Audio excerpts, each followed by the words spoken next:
Hello everybody, Chris Profi, Musically Obsessed. Even though I'm wearing an Iron Maiden t-shirt, I'm going to be talking about Metallica, and I'm going to be talking about the Cliff Burton years. But before I get into that, if you are new to my channel, make sure you hit the like and subscribe button so you can continue to follow my musical obsession. So, what inspired me tonight?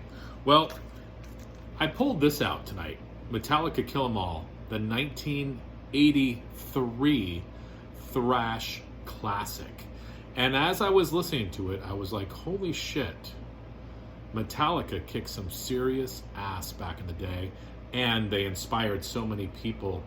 And the musicianship, even from this first album, is amazing, okay? So I'm talking about the classic lineup: Kirk Hammett on lead guitar, Cliff Burton on bass, Lars Ulrich on drums, and James Hetfield on rhythm guitar and vocals. And there they are, very young, pimples still on their face. But even with that, they came out with a classic thrash album, a blueprint of an album, if you will. Listen to the songs: Hit the Lights, The Four Horsemen, Motor Breath, Jump in the Fire. And then you have Cliff's bass solo, Anesthesia, Pulling Teeth. Then it ends with Whiplash. And then side two, Phantom Lord, No Remorse, Seek and Destroy, and Metal Militia. And already they were pushing the time limits. I mean, The Four Horsemen is over 7 minutes long.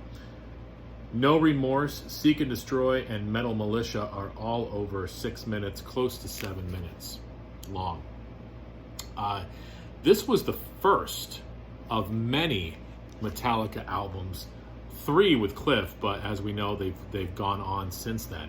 The hype sticker says the album that started it all, and that is true. I mean, anybody coming across that cover at the record store would have picked this up. Not only the logo, but just the picture on the front. I would even venture to say Metallica had a hand in, influencing how other thrash bands did their logos. It seemed like every thrash band had the extended first letter and the extended last letter and something in the middle. But I want to say Metallica had a hand in that. I don't know. Correct me if I'm wrong. Then came the album, 1984, that got me into Metallica, Ride the Lightning. Still the same lineup: James Hetfield, Lars Ulrich, Cliff Burton, and Kirk Hammett. This was the album that got me into Metallica. It's a little bit more realized than Kill 'Em All. It's a little bit more honed, and I think the songs are a little bit better too. Fight Fire with Fire, it's got to be the heaviest Metallica song. Ride the Lightning, For Whom the Bell Tolls, which is like, Metallica 101. Fade to Black, Trapped Under Ice, even the B-side stuff on this album is great. Escape, those two songs underrated, Trapped Under Ice and Escape. Creeping Death, and The Call of Cthulhu. And The Call of Cthulhu is close to 9 minutes long. If this was like the blueprint of thrash, this was the album that people started copying, Ride the Lightning. They got faster, they got heavier, James's vocals improved.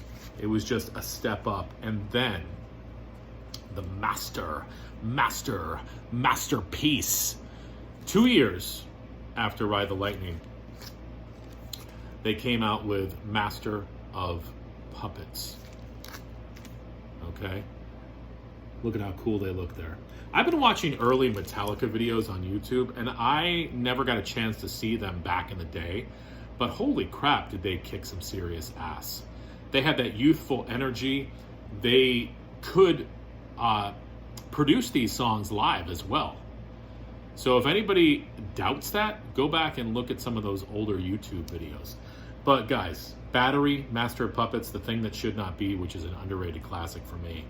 Welcome Home Sanitarium, Disposable Heroes, Leper Messiah, Orion, another instrumental, and Damage Incorporated. With the instrumentals, I think Metallica had a hand in influencing other bands as well. You had other bands doing instrumentals. It wasn't like Metallica was the first band to do instrumentals, but it seemed like we had some albums in a row from Metallica that had instrumentals, and then, the Iron Maidens have instrumentals, the Testaments have some instrumentals. I'd like to think Metallica had a hand in that as well. So Metallica, very influential over these first 3 records with Cliff Burton. And then, as we know, unfortunately, Cliff died in a bus accident, and then you bring in Jason Newsted for a whole nother era of Metallica. But I tell you what, those first 3 records with Cliff, thrash classics. All right, guys, tell me what you think of those first 3 records.